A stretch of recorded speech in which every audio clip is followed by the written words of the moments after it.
Assalamu alaikum, this is Mohammad Iqbal Bhaba. I myself an entrepreneur, educationist and financial trainer. Welcome to my channel. और आपने अभी तक मेरे channel को अगर सब्सक्राइब नहीं किया तो please do subscribe as this channel will be helping you and will be preparing you in the form of business, stocks, IT, finance और ऐसे मल्टीपल जो है वो चीज़ों में आपको इंशाल्लाह प्रिपेयर कर रहा होगा। और आने वाली वक्त में भी मैं इस तरह की कुछ वीडियोस आपके लिए ज़रूर लॉन्च करूँगा जो कि आप एज फाइनेंशियल स्टूडेंट्स भी और एज नॉन फाइनेंशियल स्टूडेंट्स भी अगर आप हैं तो आपको हेल्प करेंगी। आज की वीडियो क्या चीज़ है? आज की वीडियो स्टॉक एक्सचेंज के कुछ बेसिक पिलर्स के ऊपर बातचीत करनी है और ये बताना है आपको कि कॉर्पोरेटाइजेशन क्या चीज़ होती है, आईपीओ क्या चीज़ होती है, पाकिस्तान में कितने आईपीओ जो है वो रजिस्टर हुए 2021 में और किस तरीके से स्टॉक एक्सचेंज को रोल प्ले करने के लिए कौन से इंस्टीट्यूशन जो है वो रोल प्ले करते हैं।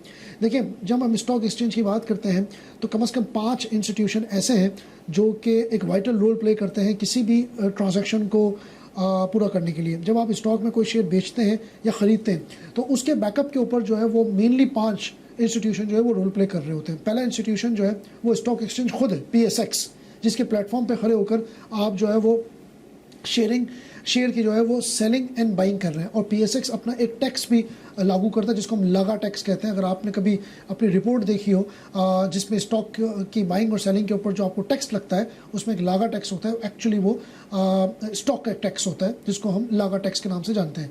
दूसरा जो इंस्टीट्यूशन रोल प्ले करता है वो है NCCPL। NCCPL क्या चीज़ है? नेशनल क्लियरिंग है, national clearing company of Pakistan limited. NCCPL shares की जो ख़रीदो फरोख्त होती है उसकी वैल्यूएशन के ऊपर बहुत कड़ी नज़र रखती है। इवन चेक्स के ज़रिए जो इन आउट हो रहा होता है उसको बड़ी कड़ी नज़र जो है उस पर रखती है। इवन आपकी अगर आपको स्टॉक रिपोर्ट भी अगर आपको चाहिए कि किस पर्टिकुलर डेट पे अगर आपके पास कितनी मालियत के शेयर्स हैं और कौन कौन से शेयर्स आपने कब किस रेट पे लिए, आपको NCCPL से रब्ता करना पड़ेगा। और अब NCCPL का एक बड़ा सेंट्रलाइज सिस्टम आ चुका है जिसके ज़रिए ऑनलाइन भी आप अपनी रिपोर्ट को फैच कर सकते हैं। इसके अलावा डे एंड पे आपके पास कितनी रिपोर्ट्स अवेलेबल हैं वो भी NCCPL आपको बताती है। इवन लिपी और जो FIPI है यानी कि लोकल इन्वेस्टर पोर्टफोलियो इन्वेस्टमेंट और जो FIPI है जो फॉरेन इन्वेस्टर पोर्टफोलियो इन्वेस्टमेंट, उसका डाटा भी आपको NCCPL की तरफ से ही प्रोवाइड किया जाता है जो कि आपको बताती है कि आपके मुल्क के अंदर जो है वो फॉरेनर्स की कितनी बाइंग सेलिंग रही, foreigners individual, corporate, even local के अंदर भी म्यूचुअल फंड्स, इंश्योरेंस और इसके अलावा बैंक्स और इसके अलावा लोकल इंडिविजुअल्स, कंपनीज, इनकी कितनी बाइंग सेलिंग रही। और नेट आपको आखिरी में ये भी कैलकुलेट करके बताती है कि नेट अमाउंट आपके पास जो है वो पाकिस्तान स्टॉक एक्सचेंज के अंदर करंटली आज की तारीख में इनफ्लो रहा या आउटफ्लो रहा, जिससे आपको एक थोड़ा बहुत अंदाज़ा होता है कि आपके मुल्क के अंदर जो है वो बाइंग प्रेशर ज़्यादा है या सेलिंग प्रेशर ज़्यादा और कौन कर रहा है। ये दूसरा इंस्टीट्यूशन हो गया। तीसरा एक बहुत बड़ा इंस्टीट्यूशन है जो कि रोल प्ले करता है वो बैंक है, जो कि आपने देखा होगा कि स्टॉक एक्सचेंज की मेन ब्रांच के अंदर भी काफ़ी सारी बैंक की ब्रांचेस नीचे हैं। और बैंक का काम ये होता है कि बहरहाल शेयर की खरीदो फरोख्त के अंदर या मेंबर्स के पास पैसों की इन आउट में बैंक एक बहुत बड़ा रोल प्ले करता है। तो बैंक भी एक बहुत बड़ा इंस्टीट्यूशन साबित होता है PSX की किसी भी ट्रांजैक्शन को वैलिडेट करने के लिए। चौथा इंस्टीट्यूशन बहुत ज़बरदस्त इंस्टीट्यूशन है और बहुत वाइटल रोल प्ले करता है, वो है CDC, सेंट्रल डिपॉजिटरी कंपनी। और CDC क्या करता है? CDC actually it's like a bank. जिस तरह बैंक आपका कस्टोडियन है पैसों का, इसी तरीके से CDC जो है वो कस्टोडियन है शेयर्स का। यानी कि एक जो है ना वो आपका अकाउंट मेंबर के पास खुलता है और एक अकाउंट आपका जो है वो CDC में खुलता है। और जो मेंबर के पास आपका जो अकाउंट खुलता है वो उसके पास जब आप शेयर की कोई भी बाइंग एंड सेलिंग करते हैं तो मेंबर के पास शेयर्स पड़े हुए होते हैं। एंड इफ़ यू वांट कि आपके शेयर जो है वो CDC में चले जाए यानी कि किसी थर्ड पार्टी के पास चले जाएं तो आप वहाँ से मेंबर के पास से सारे शेयर्स जो है वो ट्रांसफ़र करके CDC में आप रख सकते हैं, क्योंकि CDC acts like a guardian of the shares and it's more secure than any member. और मेंबर के पास शेयर्स रखे होने से बेहतर ये है कि आप CDC में रख लेते हैं। लेकिन यहाँ पे ख्याल ये रखना होता है कि अगर आपने डेली के हिसाब से अगर आप ट्रेडिंग कर रहे हैं तो यूजुअली लोग जो है वो मेंबर्स के पास शेयर रखते हैं और अगर लॉन्ग टर्म अगर आपने शेयर रख के भूल जाना है तो फिर वो CDC में अपने सिक्योर करते हैं। तो CDC जो है वो भी अपना एक टैक्स आपसे सर्विस चार्ज करता है, क्योंकि बहरहाल वो भी आपका कस्टोडियन ऑफ द शेयर है। और जिस तरीके से बैंक में आपके पास आपको चेकबुक मिलती है उसी तरीके से CDC भी आपको एक चेकबुक देता है कि कभी अगर आपको शेयर बेचने होंगे तो CDC से फिर शेयर बैंक के पास आएंगे, मेंबर के पास आएंगे और मेंबर के जरिए आप PSX के प्लेटफॉर्म पे भेज सकते हैं। इसी तरीके से अगर आपको कभी शेयर खरीदना होगा तो मेंबर एक बहुत वाइटल रोल प्ले करेगा और आप मेंबर के पास ही अकाउंट खुलवाएंगे पहले, और अकाउंट खुलवाने के बाद मेंबर से ही आपने शेयर परचेज करेंगे और फिर मेंबर के पास से CDC में जाएंगे। इसी तरीके से बेचना होगा तो CDC से मेंबर, खरीदना होगा तो PSX के प्लेटफॉर्म में मेंबर के पास अकाउंट और मेंबर से खरीदेंगे और मेंबर से फिर CDC में चला जाएगा। तो ये चौथा इंस्टीट्यूशन है जो रोल प्ले करता है PSX की किसी भी ट्रांजैक्शन को वैलिडेट करने के लिए। पांचवा इंस्टीट्यूशन जो है वो SACP है, securities commission exchange of Pakistan. जिस तरह हमारे मुल्क के अंदर SCCP है, इस तरह हर मुल्क के अंदर कंपनी का भी एक कस्टोडियन होता है, कंपनी का भी एक गार्डियन होता है जो कंपनीज पे रजिस्टर करता है। जाहिर सी बात है PSX के अंदर जो शेयर्स आप खरीद रहे हैं वो किसी ना किसी कंपनी के होंगे, तो वो कंपनी को रेगुलेट करना, कंपनी के ऊपर नज़र रखना, कंपनी के ऑडिटर्स के ऊपर नज़र रखना और इवन कंपनी को लिस्ट करने की पूरी जिम्मेदारी जो है वो SCCP की होती है। वो किसी भी कंपनी की एक पुलिस होती है। जिस तरीके से आपकी समझ लें कि हर मुल्क की एक पुलिस होती है, इस तरीके से कंपनी की जो पुलिस होती है ना वो SCCP होती है। अब ये तो हो गई थोड़ी सी 5 इंस्टीट्यूशन के ऊपर बात जो मैंने आपको रफली बताई है कि 5 इंस्टीट्यूशन किस तरीके से रोल प्ले करते हैं। अब अगर आप SCCP की बात करें तो SCCP अपने हर महीने एक डाटा रिलीज़ करती है जिसके ज़रिए आपको पता चलता है कि कितनी कंपनीज जो है वो रजिस्टर्ड हुई। कुल मिला के जो लास्ट डाटा आया है वो लगभग जो SCCP है वो अपने पास रजिस्टर्ड कर चुकी है, कम से कम 1,45,000 के करीब कंपनीज रजिस्टर्ड कर चुकी है। अब यहाँ पे कंपनी रजिस्टर्ड का मतलब प्राइवेट भी है, पब्लिक भी और लिस्टेड भी है। प्राइवेट कंपनीज सबसे पहला जो स्टेज होता है वो प्राइवेट कंपनी का स्टेज होता है और प्राइवेट कंपनी में ऑडिट की कंप्लायंसेस और बाकी जो दूसरी environmental compliances, even financial statement की जो कंप्लायंसेस होती हैं वो as compare to the public and as compare to the listed companies कम होती हैं। तो सबसे पहला स्टेज किसी भी प्राइवेट ओनर्स के लिए होता है वो अपने आप को कंपनी के अंदर तब्दील करवाना होता है और प्राइवेट कंपनी के अंदर यूजुअली लोग अपने आप को तब्दील करवाते हैं। प्राइवेट के बाद पब्लिक होता है और पब्लिक के बाद लिस्टिंग होती है।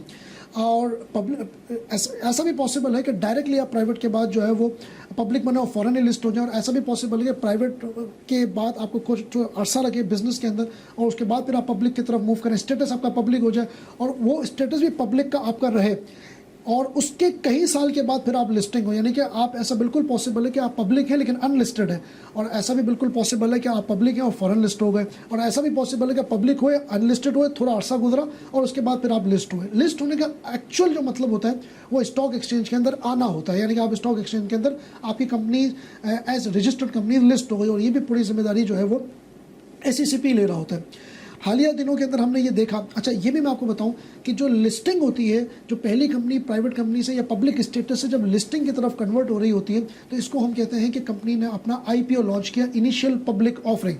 Without offering the IPO company जो है वो स्टॉक एक्सचेंज के अंदर लिस्ट नहीं हो सकती।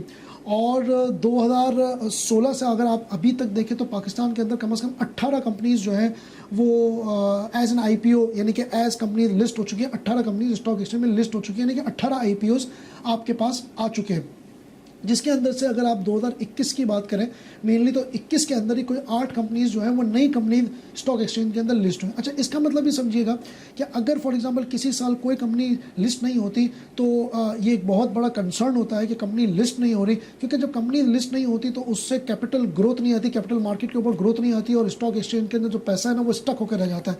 तो इनिशियल पब्लिक ऑफरिंग का आना और कंपनी का लिस्ट अपने उसकी तरफ करवाना ये एक बहुत बड़ी खुशाइन बात होती है for the government, for the investor, for the economy, for the capital market. Capital market की ग्रोथ उसी वक्त है जब कंपनी लिस्ट होती है। जब कंपनी लिस्ट होंगी और तादाद के अंदर लिस्ट होंगी तो उससे ही कैपिटल फॉर्मेशन होगी और इसी से कैपिटल की मार्केट के अंदर ग्रोथ आई है। अदरवाइज जो है वो कुछ प्लेयर्स रह जाएंगे स्टॉक एक्सचेंज के अंदर और वही खेल रहे होंगे, कुछ मार्केट्स ही रह जाएंगी, कुछ कंपनीज की मोनोपोली रह जाएगी। तो नई कंपनी का आना, जो स्ट्रॉन्ग प्राइवेट कंपनीज हैं उनका आना बहुत खुशाइन बात है और ये होना चाहिए। अब कुछ टैक्स के लॉज होते हैं, कुछ रेगुलेशन, इतनी हमारे यहाँ पे वन विंडो कोई बिजनेस नहीं होता, तो हमारी जो प्राइवेट कंपनी जो बहुत स्ट्रॉन्ग कंपनीज हैं वो लिस्ट की तरफ या IPO की तरफ जाती नहीं है, जो कि जाना चाहिए और SCCP को इस पे काम करना चाहिए। अभी मैंने आपको जो बात बताई कि 1,45,000 के करीब रजिस्टर्ड कंपनीज है, इसके अंदर से सिर्फ 500 500 550 गालिबन 550 कंपनीज सिर्फ लिस्टेड है, यानी कि समझ लें 1,45,000 कंपनीज जो है अगर SCCP के अंदर रजिस्टर्ड है तो उसमें से सिर्फ 550 कंपनीज लिस्टेड है। तो where are the rest of the companies? So our institution should work on this to actually promote the capital formation and the capital market for this country. अब यहाँ पे एक और बात आप लोगों को समझने की ज़रूरत है। जैसा मैंने आपको बताया कि IPO लॉन्च होता है तो IPO ऐसे लॉन्च नहीं हो जाता। कंपनी को एक बुक रनर चाहिए होता है, एक लीड मैनेजर चाहिए होता है, एक समझ लें एक ऐसी ब्रोकरेज हाउस की ज़रूरत पड़ती है जो कि उसको IPO की तरफ लॉन्च करवाए। पाकिस्तान के अंदर जैसा मैंने आपको बताया 2016 से लेकर 2018 तक, यानी कि अभी तक 18 IPOs लॉन्च हुए हैं। इसमें से 14 IPO सिर्फ एक ही ब्रोकरेज हाउस ने लॉन्च करवाए जिसका नाम है आरिफ हबीब। आरिफ हबीब जो है वो यूजुअली मोस्टली बुक रनर और लीड मैनेजर होते हैं। हर कंपनी के अंदर ये कॉर्पोरेशन हर दफ़ा जो है वो लीड करती है। तो 18 में से 14 IPO इसने लॉन्च करवाया, तो अब आप सोचें उसका मार्केट शेयर और उसकी एक्सपर्टीज़ इसमें क्या होगी। आरिफ हबीब जैसे फॉर एग्जांपल इन्वेस्टमेंट बैंक है, आपको पता है ये जो बुक रनर्स और ब्रोकरेज हाउस होते हैं इनकी बहुत सारी एक्सपर्टीज़ होती है। जैसे आरिफ हबीब की क्या एक्सपर्टीज़ है कि अगर आपको कोई कंपनी मर्जर एंड एक्विजिशन की तरफ मूव करती है, आरिफ हबीब उसमें हेल्प करता है। आपके IPOs लॉन्च होते हैं उसमें आपको हेल्प करते हैं। इसके अलावा आपकी रीट की लिस्टिंग, प्राइवेट पब्लिक ओनरशिप के ऊपर लिस्टिंग, ऑफर फॉर शेयर्स की लिस्टिंग, या इसके अलावा कभी आपने बॉन्ड या सुकूक वगैरह ऑफर करने होते हैं तो आरिफ हबीब जैसे इन्वेस्टमेंट बैंकिंग्स आपको इस तरह की सर्विसेज दे रही होती हैं जो कि आपके मुल्क के अंदर यूजुअली आरिफ हबीब आपको देता है। इस तरीके से अगर मैं आपको और बताऊं तो ये सारी जितनी कंपनीज होती हैं ना, ये जो अपना IPO लॉन्च करती है इसको हम इक्विटी IPO कहते हैं। पाकिस्तान के अंदर अगर 2021 की बात करें तो देयर आर वेरियस कंपनीज जो कि सामने आई, जिसके अंदर से आप पैंथर टायर एक कंपनी है, आगा स्टील एक कंपनी थी, इसके अलावा एंग्रो पॉलीमर ने तो प्रेफरेंस शेयर्स भी लॉन्च किए थे, इसके अलावा ऑर्गेनिक मीट जो है वो एक कंपनी थी। इस तरीके से मल्टीपल, सिटी फार्मा एक कंपनी थी। इस तरीके से 8 कुल मिला के 7-8 कंपनीज जो है वो अपनी नई इन्होंने जो है ना वो अपने आप को लिस्ट करवाया, और इसको हम इक्विटी IPO कहते हैं। एक होता है डेट IPO। डेट IPO का मतलब ये होता है कि इक्विटी IPO का मतलब ये है कि कंपनी जब अपने आप को लिस्ट करवाती है तो वो इनवाइट करती है शेयर होल्डर को कि आओ हमारे शेयर्स लो, स्ट्राइक प्राइस के ऊपर हमारे शेयर्स लें और आप हमारी कंपनी के ओनर बन जाए। लेकिन जब कंपनी डेट IPO इशू करती है तो वो ओनर नहीं बना रही होती, बल्कि डेट IPO का मतलब ये होता है कि कंपनी ये कहना चाह रही है कि आप जो है ना वो हमें कर्जा दें, यानी कि आप हमारे क्रेडिटर बने, हमें कर्जा दें और हम बदले में आपको जो है वो सूद देंगे, इंटरेस्ट देंगे, और जब आपकी मेच्योरिटी पीरियड खत्म हो जाएगा तो हम आपको आपका प्रिंसिपल अमाउंट आपका वापस कर देंगे। लेकिन equity IPO it's something else.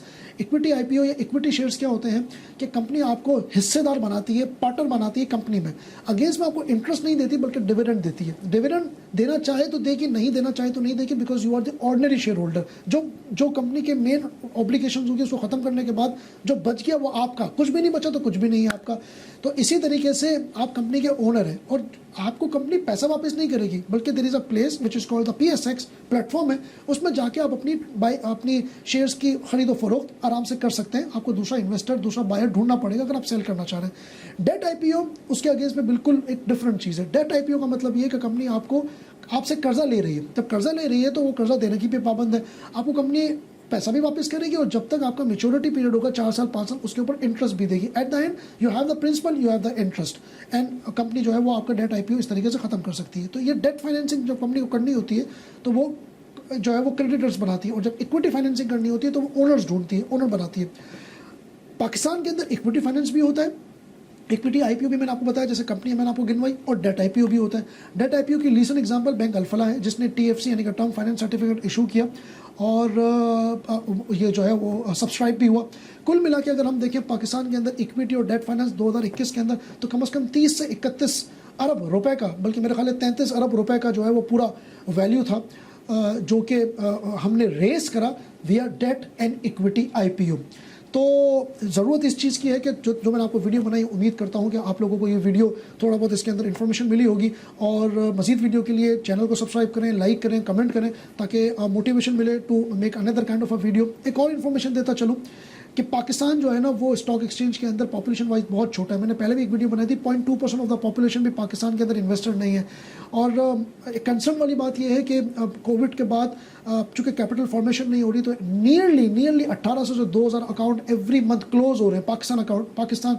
बल्कि मैं डॉन का ही आपको ये बता रहा हूँ कि डॉन ही न्यूज़पेपर में पढ़ रहा था, उसी के अंदर था कि 1800 से 2000 अकाउंट हमारे पास एवरी मंथ मेंबर के पास से क्लोज हो रहे हैं। जबकि एज अगेंस्ट हमारा, अगर आप हमारा जूनियर हमारा कोलीग देखेंगे, बल्कि जो रीजनल के अंदर जो हमारा जूनियर है वो बांग्लादेश है। बांग्लादेश के अंदर जो पॉपुलेशन का रेट है वो भी ज़्यादा है, और बल्कि अगर मैं डॉन का ही पढ़ रहा था उसके अंदर बताया गया था कि नवंबर 2020 के अंदर कम से कम 1.5 लाख अकाउंट खुले हैं, 1.5 लाख अकाउंट खुले हैं। बल्कि एक नया IPO भी बांग्लादेश के अंदर लॉन्च हुआ था, एक टेलीकॉम कंपनी थी जिसने गालिबन कोई मेरे ख्याल से कोई 1.3 मिलियन की एप्लीकेशन आई थी, यानी कि 13 लाख एप्लीकेशन, इतना बड़ा क्वांटम बांग्लादेश ने उठा लिया, और 1.5 लाख अकाउंट नवंबर 2020 में खुले। जबकि एज अगेंस्ट हमारे पास 1,45,000 SEP रजिस्टर्ड कंपनी में से सिर्फ 513 रजिस्टर्ड, उसमें से भी 350 एक्टिवेट, सिर्फ 350 एक्टिवेट हैं, और 2000 अकाउंट बंद हो रहे। तो ये बड़ा कंसर्न वाली बात है, इसलिए हम कैपिटल फॉर्मेशन की तरफ आ नहीं सकते और हम जो है वो आगे नहीं बढ़ रहे। उम्मीद करता हूँ कि इस वीडियो से आपको काफ़ी चीज़ सीखने के लिए मिली होंगी। Thank you so much for watching this video.